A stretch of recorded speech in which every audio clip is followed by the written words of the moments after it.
36 घंटे बाद मिला नदी में बहे युवक का शव। उपखंड क्षेत्र के पापल्टी गांव निवासी युवक लेखराज का शव महज नदी में 36 घंटों बाद मिला।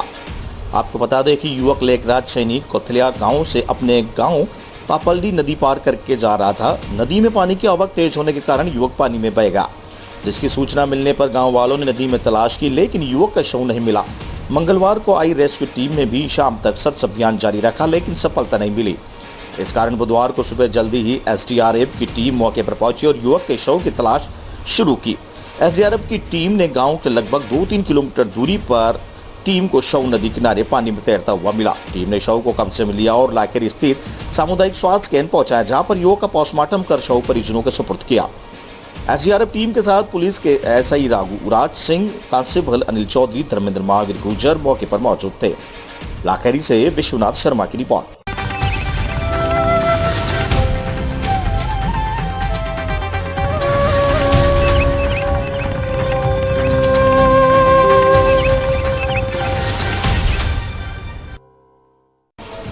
शहर काजी अनवार अहमद ने तकरीर में कहा कि ईद का त्योहार भाईचारे का पैगाम देता है।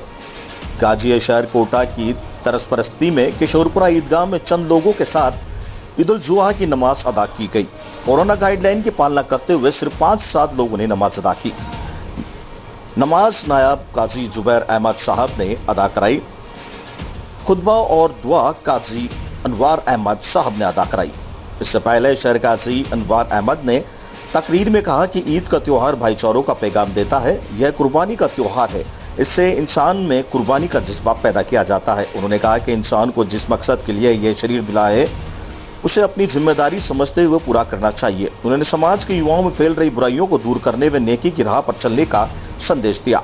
कोरोना बीमारी से देश में बचाने की भी दुआ की गई। दुआ के बाद शहर काजी अनवार अहमद साहब ने सभी शहरवासियों को, पुलिस प्रशासन को ईद की मुबारकबाद पेश की। इस मौके पर SS Khan, doctor Zakir Mohammad, engineer Khalid Ahmed आदि मौजूद रहे। किशोरपुरा साजिदेड़ा में पार्षद सलीना शेरी ने क्षेत्रवासियों को मिठाइयां खिलाकर ईद का मुबारक पेश की। नानता ईदगाह पर ईद की नमाज कोरोना गाइडलाइन के साथ 5 लोगों ने अदा की। नानता ईदगाह के नायब सदर सलाउद्दीन अंसारी ने बताया कि नानता ईदगाह पर मौलाना सईद अख्तार अहमद ने नमाज पढ़ाई और कोरोना महामारी के इस काल में देश के लोगों से अच्छे स्वास्थ्य और देश में अमन और शांति की अच्छी बारिश के लिए दुआ की। कोटा से गहलोत सिंह की रिपोर्ट।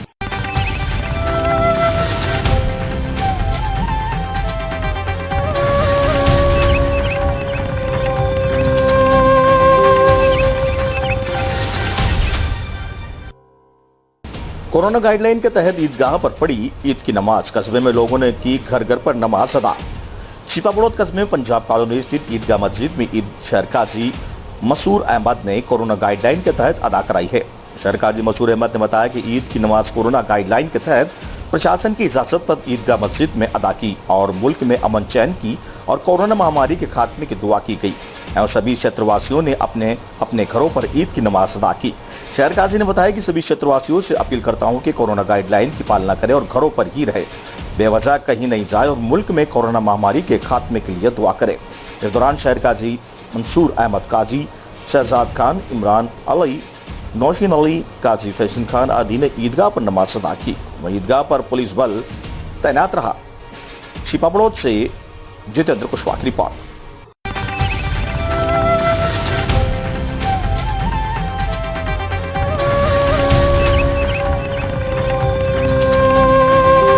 सोशल मीडिया बली पानलहार। भगीरथ फुले सेना सेवा समिति के माध्यम से सर्व समाज का मिला सहयोग।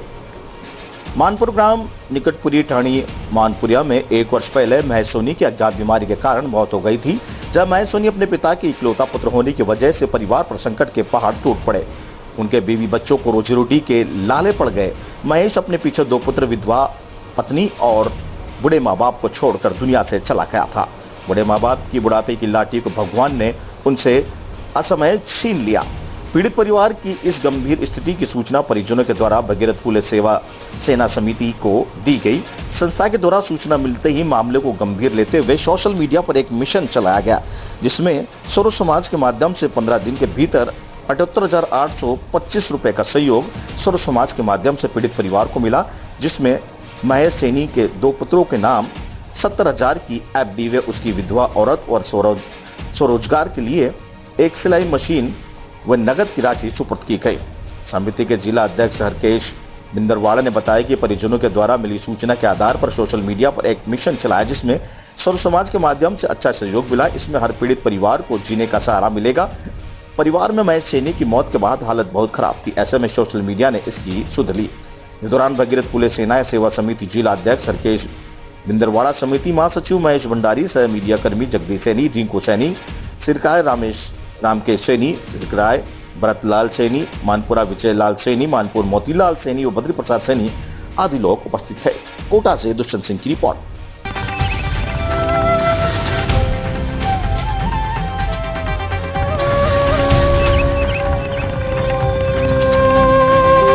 महात्मा ज्योतिबा फूले संस्थान ने किया सामूहिक विवाह सम्मेलन। बांदीकुई सैनिक समाज महात्मा ज्योतिबा फूले के आदर्शों पर कार्य कर रहा है। सामूहिक विवाह सम्मेलन समाज के लोगों को दहेज जैसी कुप्रथा को दूर करने का संदेश देता है। आज महात्मा ज्योतिबा फूले सामाजिक एवं शैक्षणिक विकास संस्थान बांदीकुई दौसा के तत्वावधान में 10वीं सैनी माली सामूहिक विवाह सम्मेलन में 3 जोड़े वर वधू पक्ष का विवाह कोरोना गाइडलाइन की पालना के अनुसार सैनी आदर्श महाविद्यालय में संपन्न हुआ। सामूहिक विवाह सम्मेलन में 3 जोड़ों का विवाह सफलतापूर्वक संपन्न हुआ। इस दौरान वहां उपस्थित सभी सम्मानित समाज बंधुओं ने वर वधू को आशीर्वाद दिया। बांदीकुई से नरेश सैनी की रिपोर्ट।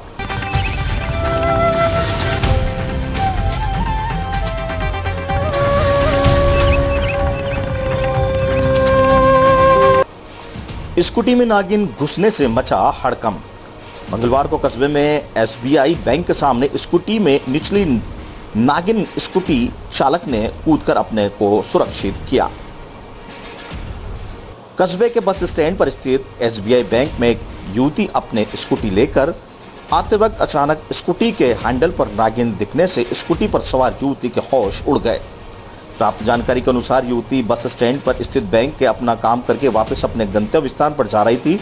इसी बीच बस स्टैंड पर किसी दुकानदार की स्कूटी पर नागिन दिखाई दी। दुकानदार ने युवती को आवाज देकर बताया कि आपकी स्कूटी के हैंडल पर नागिन है।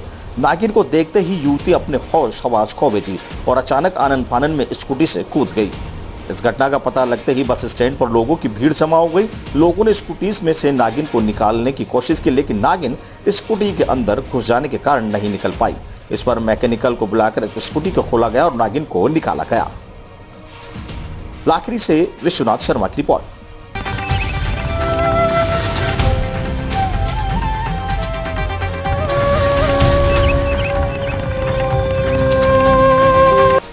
चार 4,000 की रिश्वत लेते हुए हल्का पटवारी कानूनगो को पुलिस ने किया ट्रैप। रामावतार निवासी सांगोत ने 20 जुलाई को मंगलवार को भ्रष्टाचार निरोधक ब्यूरो चीफ को कोटा देहात को प्रार्थना पत्र पेश कर शिकायत की थी कि अपने पत्नी लक्ष्मीबाई के नाम 8 बीघा भूमि ग्राम श्यामपुरा में की थी, जिसका हल्का पटवारी नरियाल लगता है भूमि का इंतकाल पत्नी के नाम खुला चुका है, परंतु पटवारी कानूनगो एवं सरपंच में इंतकाल तस्दीक नहीं हुआ है।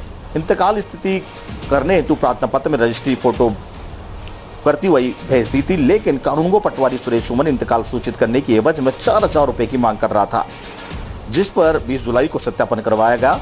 इस दौरान कानूनगो पटवारी सुरेश सुमन ने परिवादी से इंतकाल तस्दीक करने की एवज में 4,000 रुपए की मांग की थी। वहीं 20 जुलाई को ट्रैक कार्रवाई का आयोजन किया गया। इस दौरान पटवारी सुरेश सुमन कानूनगो को पटवार हल्का नरिया को 4,000 रुपए की रिश्वत परिवादी ने पत्नी के नाम भूमि का इंतकाल संस्कृत करने की एवज में प्राप्त करने पर कानूनगो पटवारी रंगे हाथ को गिरफ्तार किया गया। मौके पर कार्रवाई की गई में 4,000 रुपए की राशि आरोपी सुरेश सुमन की बड़ी हुई पेंट में बरामद की। सांगोद से बीएम राठौड़ की रिपोर्ट।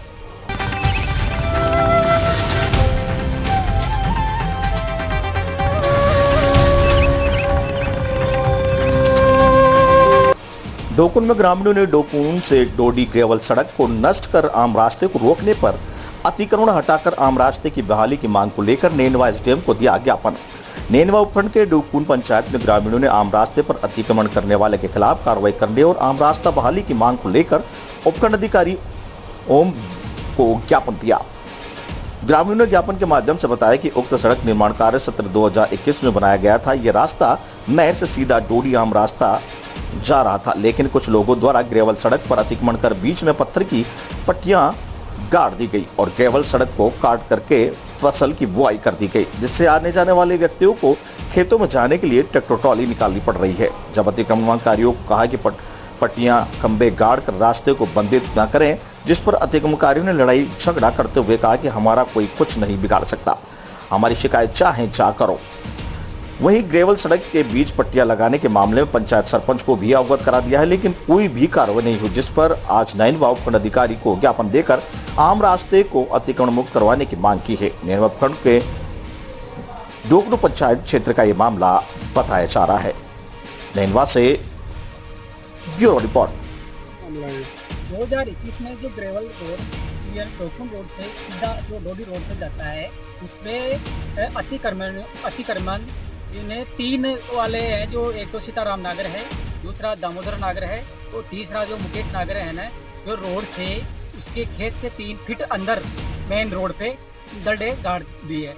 इससे परेशानी आने जाने वालों को भी परेशानी हो रही है और सभी को भी परेशानी है।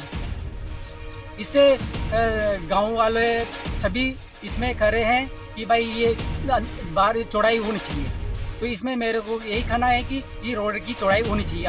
कितने फीट की चौड़ाई थी इस रोड की? इसकी रोड की 16 फीट होनी चाहिए। आपका नाम? मेरा नाम प्रेम नागर। क्या मामला है? रामडोगुन में नरेगा के तहत जो इसका निर्माण हुआ था डोकड़ू से डोडी की रोड, उसमें कुछ लोगों ने अतिक्रमण करके डंडे गाड़ दिए रोड को काट कर।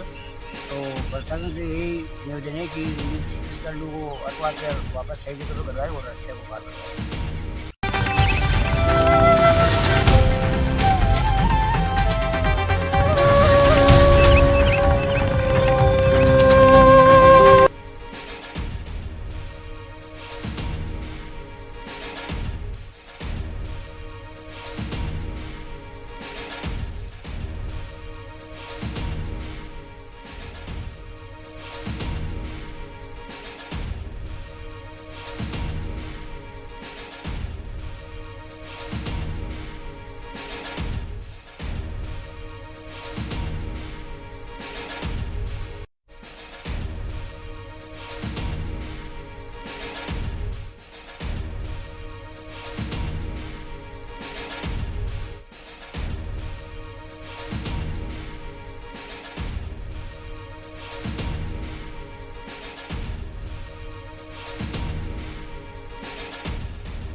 किसी चीज की सुनवाई नहीं करेंगे और कुछ बोल रहे हैं तो वो हमें दम कर दिए।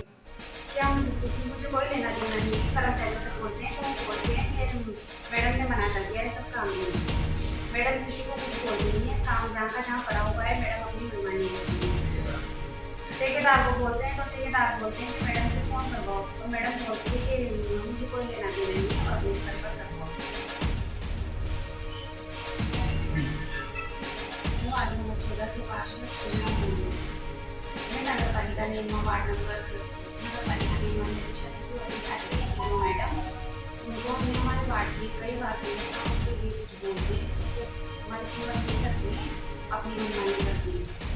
और अगर कुछ बोलते हैं पार्षद तो वो हमें मुकदमा दर्ज करवाने की, हमारे खिलाफ मुकदमा दर्ज कराने की धमकियाँ देती है। और जो भी मतलब कुछ लेटर वगैरह जैसे सफाई कर्मचारी का इनका निकाल देना हो तो उसमें सफाई कर्मचारी के जगह सिर्फ पार्षदों का नाम लिखा है। इससे हमारे मान सम्मान को ठेस पहुँची है। और मेरे वार्ड में 15 दिन से मोटर खराब होकर पड़ी है। इसके लिए मैंने मैडम को कई बार फोन किया है, लेकिन मैडम हमारी सुनवाई नहीं कर रही है। तो इसको लेकर मैंने रात में मैडम को कुछ ऑडियो डाला था, तो मैडम ने उसमें मैंने कुछ अपशब्द नहीं बोला है। मैडम ने इसको लेकर मेरे लिए मुकदमा दर्ज करा दिया, मेरे खिलाफ मुकदमा दर्ज करा दिया। आज अभी हमें सूचना लगी कि हमारे पार्षद की ओर धमकियाँ दी जाएगी, तो इस तरीके से बात की जाएगी। महिला पार्षद है, हम सब के टेलीविजन में कभी गए, उनसे क्या बात होगी तो एक 2000 कार्यालय आदेश निकाला था, उसमें सभी पार्षदों के नाम से सफाई कर्मचारी के नाम से संबोधित किया गया। अपराध की श्रेणी में आते हैं, क्योंकि एक एजुकेटेड अधिकारी तो उनके साइन से वो लेटर जारी कर रहे हैं। उसमें पार्षदों को जो संपत्ति थी उनको सफाई कर्मचारी पेश कर रहे हैं। उसके बाद में हमने उस बात को वहीं खत्म कर दिया था, लेकिन आज सुबह और उस बात के लिए कोई मैडम की बात हुई होगी पार्षद महोदय की, उस बात को लेकर उन्होंने FIR दर्ज करा दी। हम सबने मिलकर हमने भाई साहब गलत बात करने की कोशिश की, उस बारे में हमने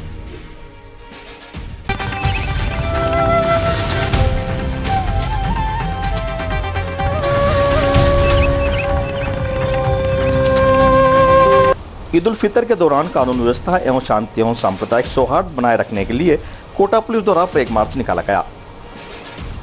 कोटा में ईद उल फितर का त्यौहार मुस्लिम समुदाय द्वारा मनाया गया।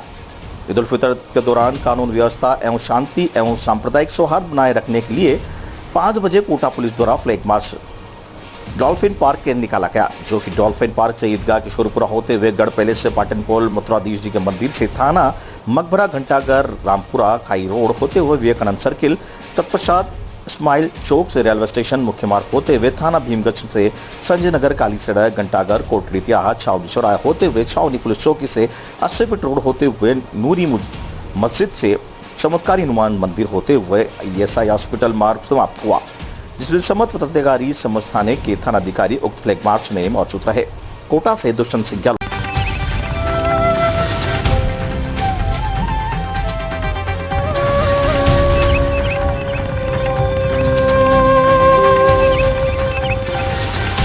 बिना योजना के नाली खोदने पहुंची नगर पालिका की JCB।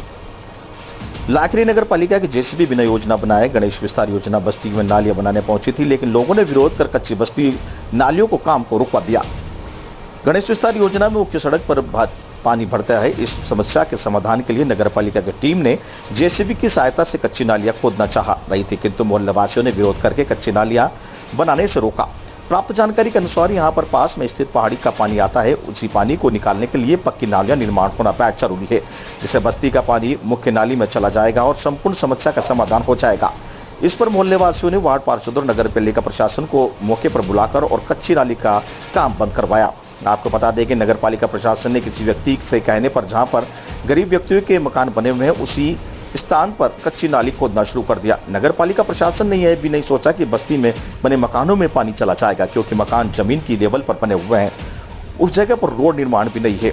इस समस्या का दिशा से अधिकारी जितेंद्र मीणा ने बताया कि मुख्य सड़क के दोनों ओर पक्की नालियों का निर्माण कार्य इंजीनियरिंग ड्राइंग बनवाकर 2 महीने पर पूरा करवा दिया जाएगा। आपको बताते हैं कि यह गणेश विस्तार योजना सन 1985 में लगभग उस समय तत्कालीन चेयरमैन स्वर्गीय इब्राहिम गांधी द्वारा जनता को समर्पित की गई थी, किंतु बाद में पालिका की उदासीनता के चलते यहाँ पर अतिक्रमण होते चले गए। जो प्लानिंग थी वह प्लानिंग कागजों में ही धरी रह गई।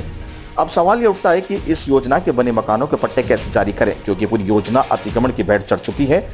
इसकी जिम्मेदारी कौन सा अधिकारी लेगा और क्या अतिक्रमण को हटाया जाएगा? इस अतिक्रमण की भेंट चढ़ी चुकी कॉलोनियों को पट्टे जारी किए जाएंगे। कौन प्रयास करेगा जिससे जनता को बने मकानों के पट्टे मिल सके?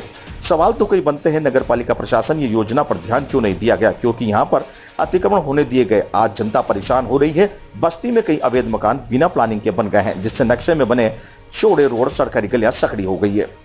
एक महत्वपूर्ण जानकारी, इस गणेश विस्तार योजना में 80% मकान अवैध रूप से बने हुए हैं। अब देखना होगा कि नगर पालिका बस्ती वालों को क्या करती है। लाकड़ी से विश्वनाथ शर्मा की रिपोर्ट।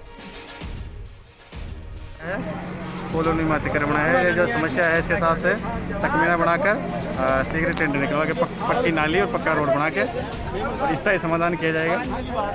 और अभी रोड बना हुआ है, इसे निकलने में कोई समस्या नहीं है। सर मेंबर साहब कह रहे थे कि ये जो नाली पहाड़ी का पानी आता है वो यहाँ पे जमा होता है, तो आप नाली की शुरुआत कहाँ से कर रहे हो? मेन रोड पे नालियाँ बनी हुई है ही नहीं।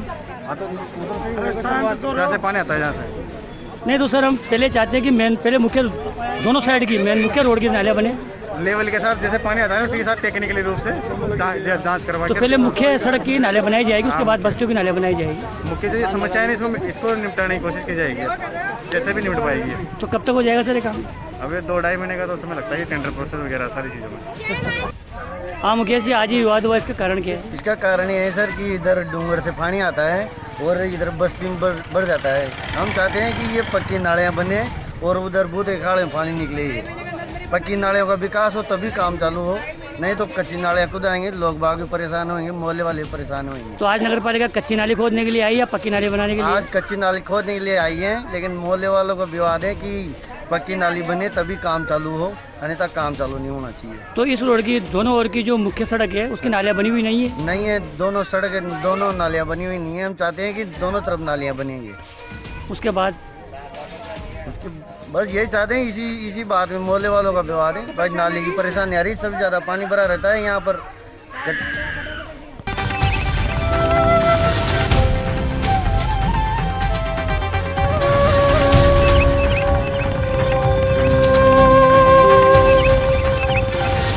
कीर्ति स्तंभ पर गत सप्ताह बिजली गिरने की घटना घटित होने के बाद अब पुरातात्विक विभाग यहां के मुख्य स्मारकों की सुध लेने में लगा है। कीर्ति स्तंभ के तड़ी चालक को लगाने के बाद जिंक की तकनीकी टीम ने पुरातात्विक विभाग के अधिकारियों के साथ विजय स्तंभ का भी अवलोकन किया है। इसके सामने आया है कि विजय स्तंभ के तड़ी चालक के एंटीनों को बंदरों ने तिरछा कर दिया है। ऐसे में क्रेन की सहायता से एंटीने को सही करवाया गया। वहीं कुंभ श्याम मंदिर में भी एंटीने की भी तकनीकी टीम ने अवलोकन किया। जानकारी में सामने आया है कि विश्व विख्यात चित्तौड़गढ़ के कीर्ति स्तंभ पर गत सप्ताह 2 बार बिजली गिरने की घटना हुई थी। इसमें ऐतिहासिक भवन को काफी नुकसान पहुंचा था। उसके बाद चित्तौड़गढ़ जिला कलेक्टर और सांसद सीपी जोशी की पहल पर पुरातात्विक विभाग की अनुमति के बाद जिंक की तकनीकी टीम ने कीर्ति स्तंभ पर तड़ी चालक लगाने का कार्य अपने हाथों में लिया था। रविवार शाम को यहां तड़ी चालक लगाने का काम शुरू किया गया था, जो मंगलवार शाम तक जाकर पूरा हुआ। तड़ी चालक की जमीनी में अर्थिंग देने के बाद तो देर शाम तक चलता रहा। यहाँ क्रेन का कोई काम नहीं रहा। ऐसे में मंगलवार को क्रेन को विजय स्तंभ के यहाँ पर लाया गया। यहाँ पर पहले से ही तड़ी चालक लगा हुआ है, लेकिन यहाँ की पूरी तरह से कार्य कर रहा है या नहीं, ये भी तकनीकी टीम को दिखाया गया। पुरातत्व विभाग के अधिकारी RL जितवार व हिंदुस्तान जिंक की तकनीकी टीम क्रेन की सहायता से विजय स्तंभ के शिखर तक पहुंची और अवलोकन किया। इसमें सामने आया कि यहाँ तड़ी चालक तो सही कार्य कर रहा है, लेकिन इनका एंटीना टेढ़ा हो गया था। ऐसे में यहाँ नए सिरे से एंटीना लगाया जाएगा। बताया जा रहा है कि दुर्ग पर बड़ी संख्या में वानर है जो कि विजय स्तंभ शिखर तक जाते हैं। संभवतः इन्होंने ही एंटीनों को लटका दिया व तोड़ दिया होगा। ऐसे में पुरातत्व विभाग के अधिकारियों ने हिंदुस्तान जिंक की तकनीकी टीम को यहां से लगे एंटीनों को सही करने को कहा। चित्तौड़गढ़ से गोपाल चतुर्वेदी की रिपोर्ट।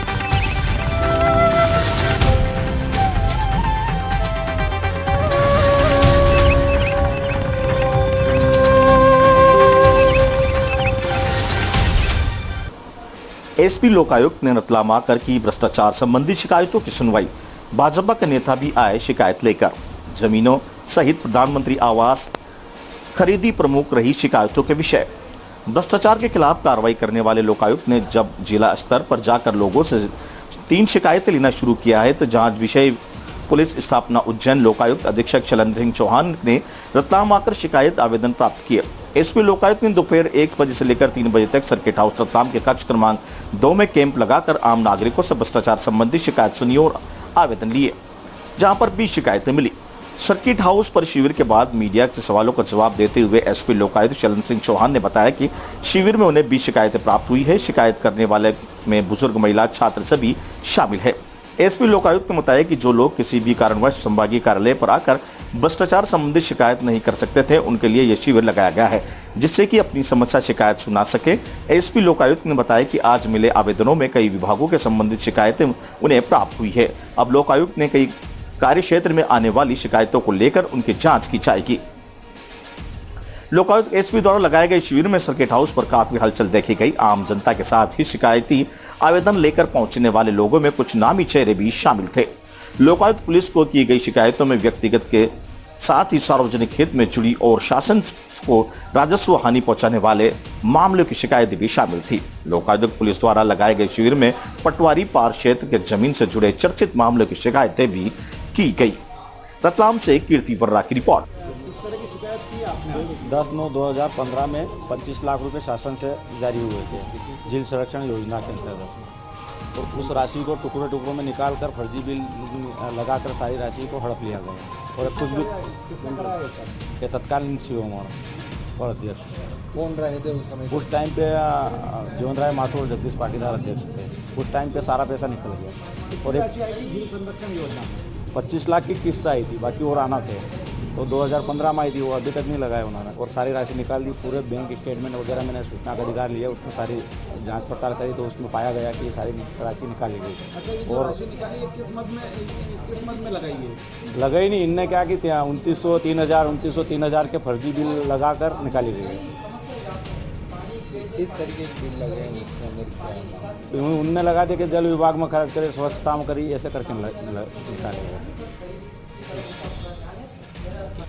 नामली नगर परिषद के जो अभी प्रभारी सीओमोद है, वर्तमान में धामनोद में पदस्थ हैं केशव सिंह सगर द्वारा नगर परिषद नामली में जो चीज़ें ऑलरेडी पहले से थी, एक फायर लारी, वैक्यूम मशीन, पानी के टैंकर, प्लास्टिक के चलित शौचालय, एलईडी लाइट और धामनोद में हाई मास्क, जिसका शासन प्रशासन भी परमिशन नहीं देता है, ऐसी कई वस्तुएं प्रशासक राज होने के कारण उनके ऊपर किसी का दबाव नहीं है, तो उन्होंने उनके द्वारा खरीदी की गई। और जब उनसे इस बारे में पूछा जाता है तो बोले मेरा राज है, जबकि नामली नगर में मेरे वार्ड में गंदे पानी की निकासी, पेयजल की व्यवस्था नहीं है, सड़कें पूरे नामली की खुदी पड़ी हैं, इत्यादि कई सारी समस्याएं। लोग वहाँ काम के लिए भटकते रहते हैं, पर सीओमओ साहब को अपने चैम्बर से और इस खरीदी से फुर्सत मिले तो नामली की जनता का हाल जाने। ये जो खरीदी हुई है क्या प्रक्रिया के तहत हुई है, किस तरीके से? नहीं, उनका कहना है कि प्रशासक राज है और ना तो अभी कोई बॉडी है, ना अध्यक्ष है, ना कोई मेयर इन काउंसिल है, ना परिषद है।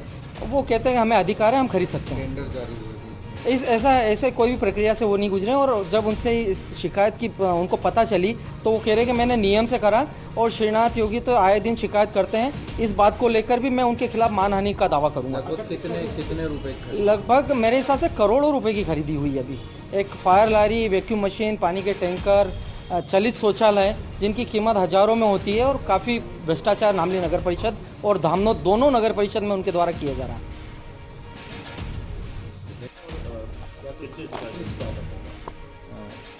पुलिस अधीक्षक लोकायुक्त कार्यालय उज्जैन की तरफ से आज हमने यहाँ पर एक कैंप लगाया था। कैंप का मकसद जो दूरस्थ इलाके हैं, संभाग से दूर हैं, जहाँ पर कई व्यक्ति जो अपनी मजदूरी, दिन का काम छोड़कर या व्यवसाय छोड़कर या चल फिरने में परेशान जो व्यक्ति फिजिकली नहीं आ सकते, उन लोगों को अपनी समस्या है तो उनको वहीं पहुंचकर उनकी समस्याएं सुनी जा सके। और जो लोकायुक्त के हमारे जो एक्ट के हिसाब से जिन पर हम लोग कार्रवाई कर सकें, उन शिकायतों को हम लोग आगे लेंगे। करीब 20 लोग आकर हमसे मिले, इसमें महिलाएं, पुरुष, बुजुर्ग, छात्र, सभी तरह के लोग शामिल थे। सभी तरह की शिकायतें इन्होंने दी थी और ये उनको इसका ठीक इसलिए लगा कि जैसे विकलांग महिला आई तो गांव से उज्जैन जाना बहुत दूर पड़ता, तो ये चीज़ें काफ़ी जिसके मकसद से हम लोगों ने किया तो काफ़ी हम लोगों को पता नहीं। मुझे लगता है जो 20 शिकायतों में लगभग सभी विभाग अधिकांश कवर किए गए हैं, सभी विभागों की शिकायत हैं, क्योंकि अभी मैंने उनकी आवेदन सुना है वो गोपनीय रूप से, एकांत रूप से। हम उसके परीक्षण में देखेंगे हमारे कार्रवाई करने के हिसाब से हमारे दायरे की कौन सी समस्या है।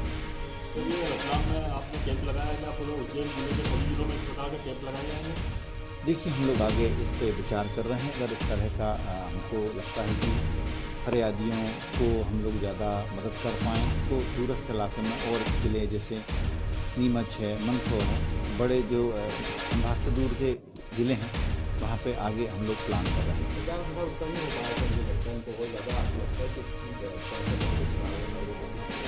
हाँ, हम लोगों ने क्योंकि बहुत पहले प्रोग्राम बना लेने से कई बार प्रोग्राम में संशोधन करना पड़ जाता है स्थानीय चीज़ों के हिसाब से या बाकी चीज़ों के हिसाब से, क्योंकि कोरोना में बहुत समय पहले कोई प्रोग्राम बनाया जाना मुझे लगता है कि कुछ इतनी लगता है कि 2 दिन पहले ही हम लोग इंटीमेट करते हैं।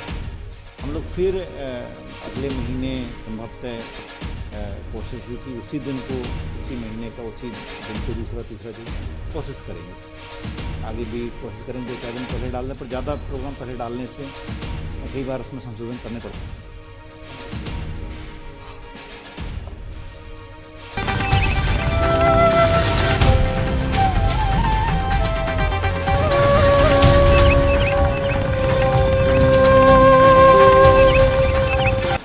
निर्माणाधीन पुलिया की जाल गिरने से 2 मजदूर फंसे, एक की मौत, दूसरा गंभीर घायल। रतलाम जिले के जावरा तहसील के ग्राम उपलाई में निर्माणाधीन पुल पर बड़ा हादसा हो गया, जिसमें 2 मजदूर लोहे के सरियों के नीचे दब गए। इस दुर्घटना में एक मजदूर की मौके पर ही मौत हो गई, जबकि दूसरा गंभीर रूप से घायल हो गया। मृतक और घायल आपस में चचेरे भाई बताए जा रहे थे। जावरा से करीब 8 किमी दूर ग्राम उपलाई में बरवर्दना पुतेड़ा डूलोन सड़क का काम चल रहा था, जिसमें ग्राम उपलाई में मंदिर के समीप इसी मार्ग पर पुलिया निर्माण किया जा रहा था। दोपहर करीब 11 बजे पुलिया निर्माण के लिए लोहे के सरियों को खड़ा किया जा रहा था, तभी अचानक सरियों का जाल नीचे जा गिरा और 2 श्रमिक इसके नीचे दब गए। मौके पर मजदूर ग्रामीणों की सहायता से सरिये हटाए गए और मजदूरों को निकाला, लेकिन तब तक एक श्रमिक दम तोड़ चुका था, जबकि दूसरा श्रमिक गंभीर रूप से घायल था। नारायण और गणेश चचेरे भाई हैं और कलेक्चा तहसील बाजना के निवासी है। घायल को गंभीर अवस्था में चलते चिकित्सकों ने रेफर किया। घटना की सूचना मिलने के बाद जावरा औद्योगिक क्षेत्र थाना पुलिस मौके पर पहुंच गई। वहां हादसे के कारणों की जांच प्रारंभ कर दी। रतलाम ब्यूरो से कीर्ति वर्मा की रिपोर्ट। सरपंच ग्राम पंचायत उपलाई, आज बहुत ही बड़ी दुखद घटना हुई है। भूतेड़ा से रुगनाथगढ़ PWD रोड का निर्माणाधीन पुलिया ग्राम उपलाई में कुछ मजदूरों द्वारा निर्माण जाल बांधी जा रही थी, जिसमें जाल खिसकने से गणेश पिता प्रभु और नारायण पिता गीता जी दोनों सलिए के नीचे दब गए थे।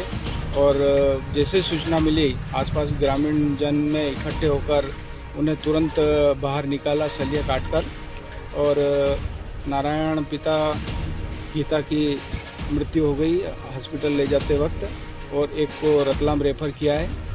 और जो ठेकेदार का जो है मेन आर्यव्रत कंपनी के द्वारा निर्माणाधीन है, और मजदूरी ठेकेदार में शहनवाज खान के द्वारा मजदूरों का कार्य किया जा रहा है। ये जो निर्माण कार्य चल रहा है, इसके बारे में क्या कहना चाहते हो और इसका कब का था और कब तक का टेंडर था इनका? ये जो पुलिया है विगत 8 माह से इन्होंने पुरानी पुलिया को तोड़ दिया, और अभी बारिश के टाइम पे एट ए टाइम बहुत ही लापरवाही वजह से इन्होंने ये कह सकते हैं कि ये जो पुल का निर्माण अभी तक तो हो जाना चाहिए था, लेकिन बहुत ही इन्होंने डिले कर दिया है। और रोड भी ग्रामीणों को आने जाने में बहुत दिक्कत हो रही थी, पुलिया भी तोड़ दी। अगर ये तो बारिश नहीं हुई, नहीं तो अगर बारिश हो जाती तो जावरा जाना दुश्वार हो जाता। आपकी शासन से क्या अपेक्षा है? कि भाई जल्दी से जल्दी ये पुलिया का निर्माण किया जाए, और ठेकेदार को थोड़ा टाइट करके रोड और पुलिया का निर्माण जो है अति शीघ्र किया जाए। आपके द्वारा ठेकेदार से कोई चर्चा हुई है इस बारे में? अनगिनत बार, कितनी बार उनको अवगत करा दिया, फ़ोन पर भी बात करी, और यूँ मान के चलो कि कितने ही फ़ोन लगा दिया, लेकिन क्या है कि हाँ बस कर रहे हैं, हाँ कर रहे हैं। विगत यहाँ 3-4 ठेकेदार पुलिया को छोड़ के भाग भी गए हैं। इस घटना के जो दोषी इनके खिलाफ क्या कार्रवाई चाहते हैं आप? अब जो प्रशासन करे, जो प्रशासन के अंतर्गत आएगा वो कार्रवाई होना चाहिए उन पे भी। आप मांग करेंगे नहीं करेंगे? मांग करते हैं हम तो भाई, ऐसी लापरवाही न वापरे कि कोई भी स्पॉट पे उनके द्वारा जो नियुक्त है इंजीनियर कर्मचारी कोई भी होना था। जब जाल बांध रहे थे तो जाल नीचे थी या कुछ सपोर्ट था उससे? सपोर्ट अगर होता तो वो नीचे दबते नहीं, दो मजदूर अंदर से बांध रहे थे और कुछ मजदूर ऊपर से कर रहे थे, उसको जाल को सलिए को बांध रहे थे। सर आज का घटनाक्रम क्या है? आज ये भूतेड़ा से केरवासा तक रोड बन रहा है। यहाँ ग्राम उपले में पुलिया का काम चल रहा है। पुलिया में मजदूर काम करते समय जो जाल बना रहे थे नीचे, वो जाल गिर गया उनके ऊपर, जिससे 2 लोग घायल हुए थे, जिनको हॉस्पिटल पहुँचाया था, जिसमें से नारायण जो है वो घायल हुआ है। गणेश की मृत्यु हो चुकी है। इस संबंध में आप क्या कानूनी कार्य कर रहे हैं? अभी प्राथमिक अपने जांच शुरू की है। अब जो भी जांच में आएगा उसके हिसाब से वैधानिक कार्रवाई की जाएगी। क्या नाम है आपका? बद्रीलाल नाम। आपने कहाँ खबर करी? मैंने शुरू फ़ोन लगाया, 108 पे फ़ोन लगाया। 108 पे मैंने फ़ोन लगाया, जैसा उठाया उन्होंने बोला कहाँ से बोल रहे, मैं तो मुंबई से बोल रहा हूँ और पुलिया की घटना हो चुकी है, 2 आदमी दब गया है, तो तुरंत आप गाड़ी पहुँचाओ। उन्होंने मोबाइल होल्ड कर दिया। 15 मिनट से मेरा मोबाइल चालू रहा, उन्होंने कोई भी सुनवाई नहीं करी।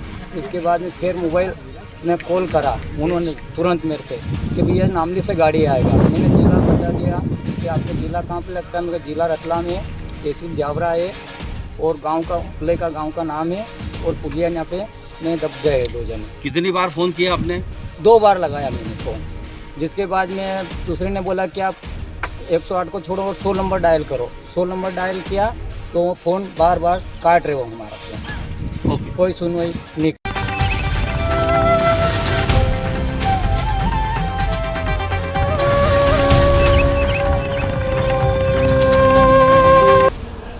प्रधान भावना झाला की अध्यक्षता में ग्राम सभा का आयोजन हुआ।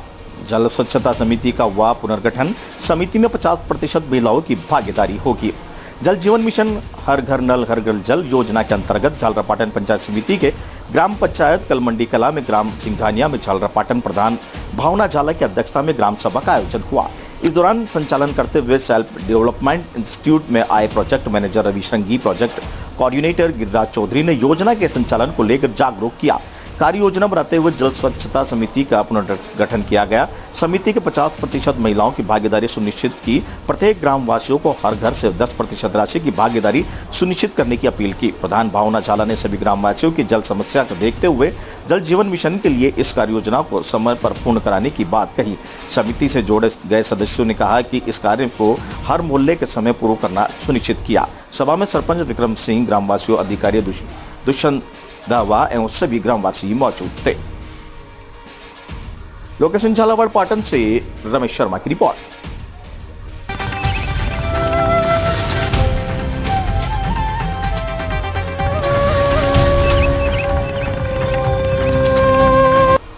डीएसपी ने की संवेदना व्यक्त। सड़क हादसे में हुई थी राघु सिंह की मौत। गरौड़ तहसील के ढाकनी गांव के रहने वाले रघुराज सिंह को रविवार शाम 4 बजे सड़क दुर्घटना में निधन हो गया था। निधन की जानकारी मिलने ही ढाकनी गांव में शोक की लहर दौड़ गई थी। रविवार 4 बजे बाइक से लेकर अपने गांव ढाकनी आ रहे तभी दौरान सामने से आ रही एक तेज रफ्तार कार से उनकी टक्कर हो गई थी, जिसके चलते उनकी मौके पर ही मौत हो गई थी। पत्रकार सुमित सिंह राठौड़, डीएसपी विजय शर्मा द्वारा उनको श्रद्धांजलि दी गई। डीएसपी विजय शंकर शर्मा ने रघुराज सिंह चौहान के निधन पर गहरा दुख जताया है। डीएसपी विजय शंकर शर्मा ने ट्वीट कर कहा है कि रघुनाथ सिंह चौहान के निधन की दुखद सूचना मिली है। उनके चरणों में श्रद्धांजलि अर्पित करता हूं। ईश्वर दिवंगत आत्मा को शांति दे और उनके परिजनों को इस दुख को सहने की शक्ति दे। इस दौरान सुमित सिंह चौहान ने भी ट्वीट पर उन्हें श्रद्धांजलि अर्पित की। गरौड़ से सुमित सिंह राठौड़ की रिपोर्ट।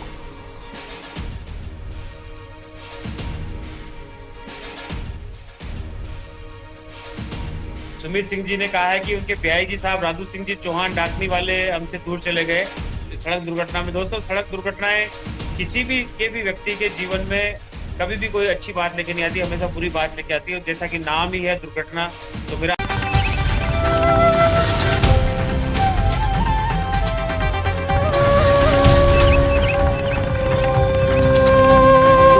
दूधाखेड़ी माता मंदिर पर मनाई जाएगी गुरु पूर्णिमा। दूधाखेड़ी माता जी मंदिर पर शुक्रवार सुबह गुरु पूर्णिमा का महोत्सव मनाया जाएगा। मां दूधाखेड़ी की आरती की जाएगी। मंदिर परिसर में गुरु रमेश चंद्र तिवारी, गारियाखेड़ी तहसील गरौड़ गुरु द्वारा दर्शन प्रातः 9 बजे से 11 बजे तक, सत्संग प्रवचन 11 बजे से दोपहर 3 बजे तक किए जाएंगे। उसके पश्चात प्रसाद वितरण की जाएगी। जानकारी देते हुए बता दें कि हर साल की तरह इस साल भी गुरु रमेश चंद्र तिवारी के सानिध्य में गारियाखेड़ी के द्वारा गुरु पूर्णिमा महोत्सव जोर शोर से मनाया जाएगा। यह आयोजन धाकर धर्मशाला दूधाखेड़ी में रखा जाएगा। दूधाखेड़ी माताजी से इस योजना का सीधा प्रसारण सुमित सिंह राठौड़ द्वारा टीवी चैनल पर दिखाया जाएगा। मंदिर परिसर में विराजित सभी देवी देवताओं को महाप्रसादी का भोग लगाया जाएगा। बाहर से आए श्रद्धालुओं, स्थानीय व्यापारियों, मंदिर कर्मचारियों, माताजी भक्त मंडलों द्वारा महाप्रसादी का वितरण किया जाएगा। बड़ी संख्या में मध्य प्रदेश व राजस्थान के श्रद्धालु यहाँ पहुंचेंगे। गरुड़ से सुमित सिंह राठौड़ की रिपोर्ट।